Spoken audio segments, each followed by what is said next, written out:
আমি সেই মেয়ে, বাসে ট্রেনে ট্রামে রাস্তায় যাকে আপনি রোজ দেখেন, যার শাড়ি, কপালের টিপ, কানের দুল আর পায়ের গোড়ালি আপনি রোজ দেখেন, আর আরো অনেক কিছু দেখতে পাওয়ার স্বপ্ন দেখেন।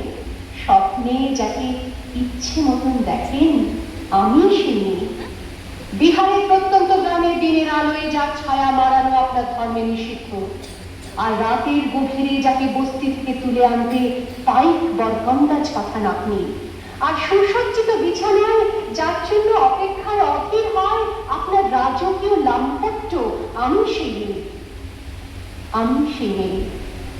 আসামের চা বাগানের ঝুপড়ি কামিন বস্তি থেকে যাকে আপনি নিয়ে যেতে চান সাহেবী বাংলোয় মধ্যরাতে, ফায়ার প্লেসের ঝলসে ওঠা আলোয় মোদির চোখে দেখতে চান যার অনাবৃত শরীর, আমি সেই মেয়ে। রাজস্থানের শুকনো উঠোন থেকে পিপাসার জল আনতে যাকে আপনি পাঠিয়ে দেন 10 মাইল দূরের সরকারি ইদারায়, আর 20 মাইল হেঁটে ক্লান্ত বিধ্বস্ত যে রমণী ঘরা কাঠে ঘরে ফিরলেই যাকে বসিয়ে দেন চুলার আগুনের সামনে আপনার রুচি বানাতে, আমি সেই মেয়ে।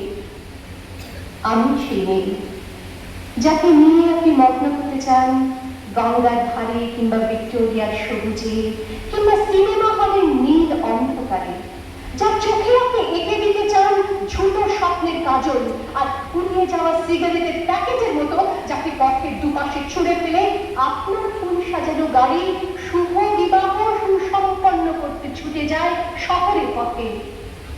কোণে দেখা আলোর গভীরে একা দাঁড়িয়ে থাকা, আমি সেই মেয়ে। আমি সেই মেয়ে। আমি দেবতাও যাকে ক্ষমা করেন না, অহংকার আর শক্তির দম দিয়ে যার গর্ভে রেখে যান কুমারীর অপমান, আর চোখের জলে কুন্তি হয়ে নদীর জলে ভাসিয়ে দিতে পারে কখনই আত্মজ্যোতি। আমি সেই মেয়ে। সংসারের অসময়ে আমি ভরসা।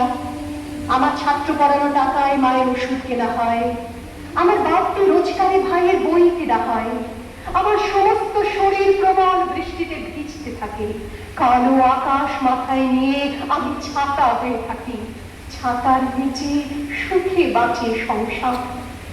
আপনি আপনি আপনি আপনারা আপনারা আমার জন্য অনেক করেছেন।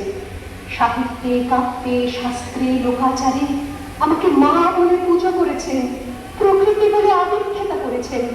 আবার শহরগঞ্জের কানাগলিতে ঠোঁটে রং মাখিয়ে কুপি হাতে দাঁড় করিয়ে দিয়েছেন। হ্যাঁ, আমি সেই একদিন হয়তো অন্য কোনো একদিন আমার সমস্ত মিথ্যে পোশাক ছুঁড়ে ফেলে দিয়ে আমি হয়ে উঠবো সেই অসামান্য। খোলা চুল, মেঘের মতো থাকবে আমার খোলা পিঠ, দু চোখে জ্বলবে ভীষণ আগুন, কপাল ঠিকতে বেরোবে ভয়ঙ্কর তেজরশ্মি, হাতে ঝলসে উঠবে সেই খড়গ, দু পায়ের উপরে বেজে উঠবে রণদুন্দুভি, নৃশংস অট্টহাসিতে ভরে উঠবে আকাশ। দেবতারাও আতঙ্কে স্তব্ধ হয়ে বলতে থাকবে,